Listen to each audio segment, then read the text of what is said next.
Good evening. Thank you, Madam Chair. My name is Carl Dubé with the Dubé Group. With me here also is Michael Malinowski, an engineer with my firm, and members of the Thompson family who have owned this site for many decades, and their representative. And I believe there's some abutters here as well. This board actually saw this plan a couple, 3 years ago in conceptual discussion form, and we had to get variances, which we did, and we had to get more variances later on because they expired, which we did. And we, since then, have worked out with the DOT the construction improvements of 111 through the front door in this area. When we actually started with the board, physically those improvements didn't exist yet, so it was very difficult to understand how that road would look and how the signalized intersection would look, etc. But we did work with the DOT to extend left turn lanes, to update and upgrade the signalization package, including a preemptive emergency vehicle package for a fully actuated signalized intersection improvement here for this driveway, for the site, as well as a right turn, right out, right in, right out on the other side, which would help circulate traffic more efficiently. The DOT was absolutely supportive of that.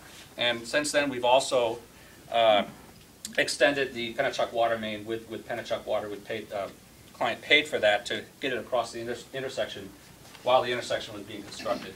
And Pennachuck directed us and told us exactly where to put it in, and they put it in, and it was all paid for.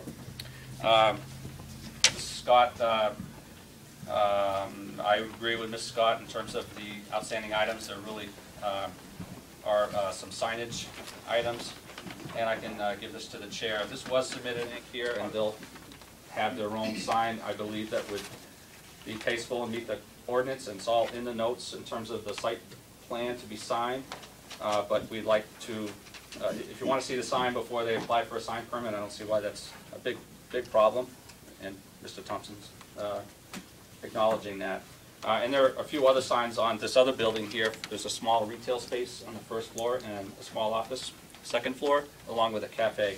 Again, those tenants have not been named yet, but when they come in with their signage, they will indeed meet the zoning ordinance, obviously, and they would be reviewed by the department. And if you'd like to take a look at them and review them too, we'd be more than happy to do that. We have notes specific. We took the one big building and split it into two smaller buildings.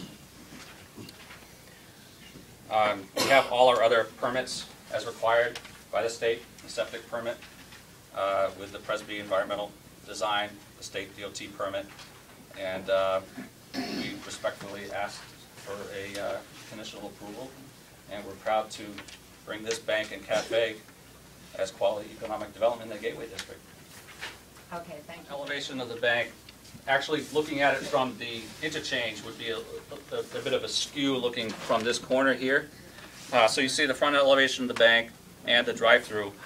And one good thing that we did with this plan is the banking industry no longer needs a lot of queue for their drive-up windows. Many banks actually now would just be happy with one drive-up window. Some banks like 2 drive-up windows. Years ago, if you remember, you needed 3 drive-up windows with a bypass lane and everything else that goes with it. It's because of the technology has changed. Not a lot of people actually have to handle checks and documents like that and go through drive-thrus. They actually do it online or over the internet, electronically. And this is a drive-through lane here, and then another one here. So we have 2 drive-through lanes only. And that allows us to reduce the scale and the mass of the building. This is a singles level structure with a synthetic stone cladding along the bottom. And that's very good for durability, of course, for commercial buildings. And then a capstone along that, and then landscaping, the sidewalk, obviously. And most of the front of the bank here that we're showing here is windows. We want people to have that airy, open feeling. And you can see that with this bank, it's not heavy. It's very airy. It's only a small, single story. And we do have the architectural roof shingles, colored weathered wood on the bank. And instead of a cupola, I know you see a lot of cupolas these days, we want to do something maybe a little different. We did need a feature here in the center. We're actually doing a stone-clad center chimney feature, something different. Then the architect and the bank were working together and they thought that a center-light chimney with a decorative trim might be kind of cool. I shouldn't say cool, that's not a very good term, but something of interest that's a little different, maybe a little hip, a little retro, but you know, something different than a standard old little cupola. And we didn't think it would fit well in this building because it is glass along the bottom, and then we have what I would call a well-balanced roof and a center chimney, and also the drive-through extension does have a real roof on it, not just a slab. So, and you know, some fluted columns, etc. So we would hope that you think that this would be a sophisticated but simple bank look, and not too heavy. And I think it would look good on the corner there.